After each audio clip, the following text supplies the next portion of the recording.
You know, you often hear this phrase, the world is changing. And for the world's 3 billion strong population of employed adults and 1.5 billion youths, it means we either become the initiators of this change or the adopters of it.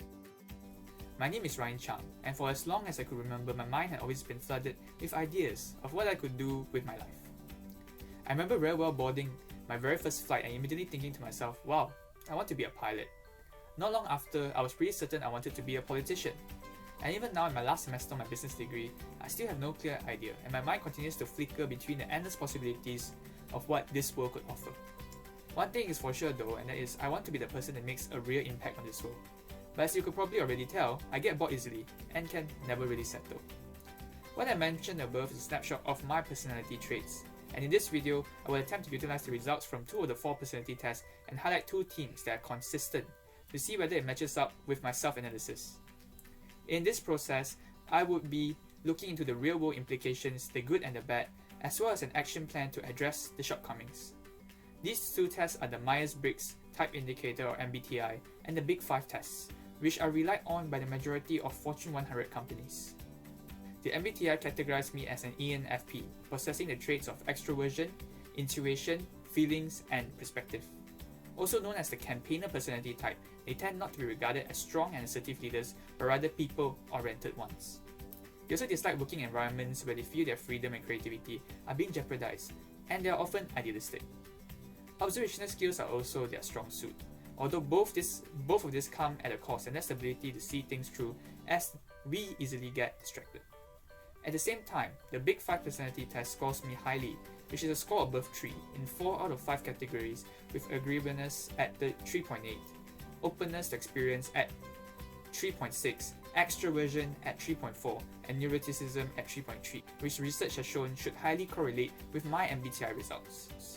The only trait that I got below 3 was consciousness, which is logical considering that I'm a person which values flexibility over a goal-oriented situation and will rather adapt than plan ahead. This brings me on to my first theme, which is the preference of adopting to the world rather than attempting to organize it. In other words, others view me as being receptive or open to new ideas and experiences. Reflective of my considerably weak consciousness in the Big 5, the MBTI scores me highly in terms of being a perceiver, with a score of 7 as compared to 0 for judging. This indicates that I'm a person who tries to keep plans to a minimum, do not like to be bogged down by detailed plans that limits my spontaneousness. It also suggests that I'm someone who works best under pressure, likes to start many projects, but sadly may have trouble finishing them, and often have difficulty in decision making, likely as a consequence of wanting to obtain more information. The advantages of this quality are the ability to improvise and the skill to work under pressure, which is extremely handy in crisis situations. The ability to improvise involves being able to think fast and respond with a reasonable degree of effectiveness to any unanticipated changes, usually with the help of creativity.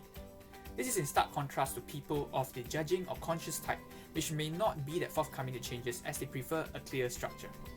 Our work style is also closer to spur of the moment, sparks of energy, rather than a consistent drive from the start, which in other words points to our productive hours in the day being limited but significant. Therefore, a little push from a fast approaching deadline can really get that crucial motivation drive going. Conversely, people of the judging or conscious type may feel stressed out or uncomfortable in these situations and prefer not to cut it so close. An example of this would be when I had submitted my assignment without a cover sheet during my first year in uni, even though it was a condition for it to be awarded marks. While others may have panicked under such circumstances and feel hopeless, since the assignment deadline was already passed.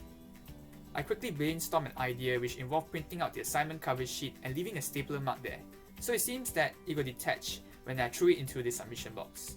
In the end, when my assignment got returned back to me, it was not only marked, but with the cover sheet attached. As for the disadvantages, it is connected to our tendency to leave everything to the last minute, and to put too much focus on minute details that don't really matter. The trait of ours have at many times caused me to submit my assignments late, as I assume inaccurately that I have ample time left. We also tend to be frequently distracted from our priorities due to overthinking and get sidetracked because of our perfectionist nature. I see this as being a potential contentious point in my future work environment, particularly with superiors who have high consciousness and are of the judging type, as they may not be tolerant or understanding of my work habits. For instance, I'm currently the secretary in one of the student body that practices a strict discipline when it comes to timeliness, and I often get called out by the rest of the committee for my slow actions informing the members of an upcoming event or meeting. Also, I often get told off for putting my efforts on dealing with less important matters such as design of a particular poster or form, rather than, let's say, the venue of our next event.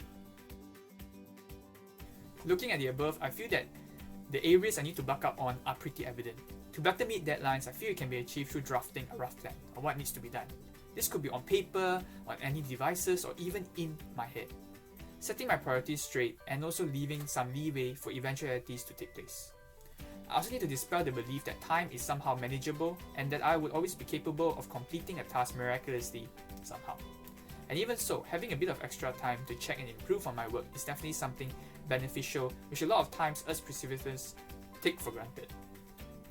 To counter our unrealistically high stress trigger point, it might be a good idea to rope in the help of friends and family that we know are of stronger judging and conscious leaning, through letting them know that they don't have to fear to give you a little nudge whenever they feel you're being too relaxed or wandering off from your intended objectives.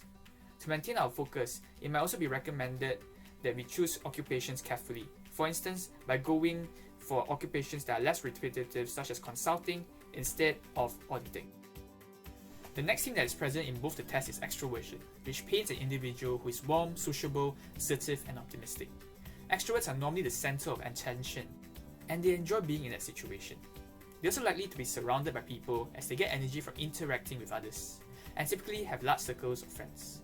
People with the personality trait also tend to be regarded as more fitting leaders, especially in organizations, as they are presumed to work well with people, communicate better with stakeholders, and most crucially, in public speaking.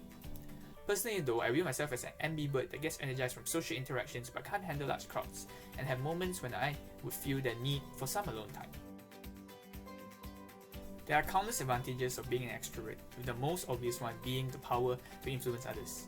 Extroverts normally possess a certain charisma or charm that are unchallenged by others because they are good with their words and are not afraid to speak their mind out.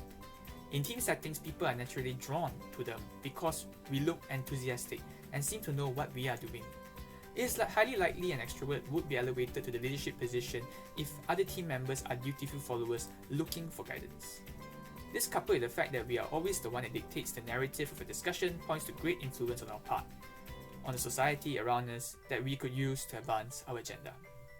For example, people that know me often commend me for having friends from very different walks of life, which often comes in handy, like how I got recruited to be part of the committee of a club and society simply due to internal connections, finding the right people for the different types of companies in a career fair, or potentially even when looking for a job in the future.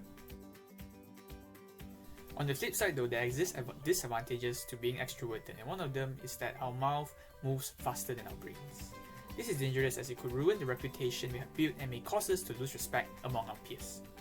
This is as extroverted leaders are known to be good conversationalists but may not be great listeners, and could end up saying things that are wrong, risking insulting others unwillingly. This is more so when working under someone, particularly in highly traditional firms where one's boss will not tolerate criticisms or dissent. Under this circumstance, introverts will most likely gain greater acceptance because they confine their thoughts to themselves. A good example would be how I once told a family putting me and my friend up out of kindness for a night in their house while on exchange in another country, that I would bring a cleaner along the next time I was there, simply because the house was on the dirtier side. I meant it as a joke, but they probably took it as an insult and soured our relations to this day.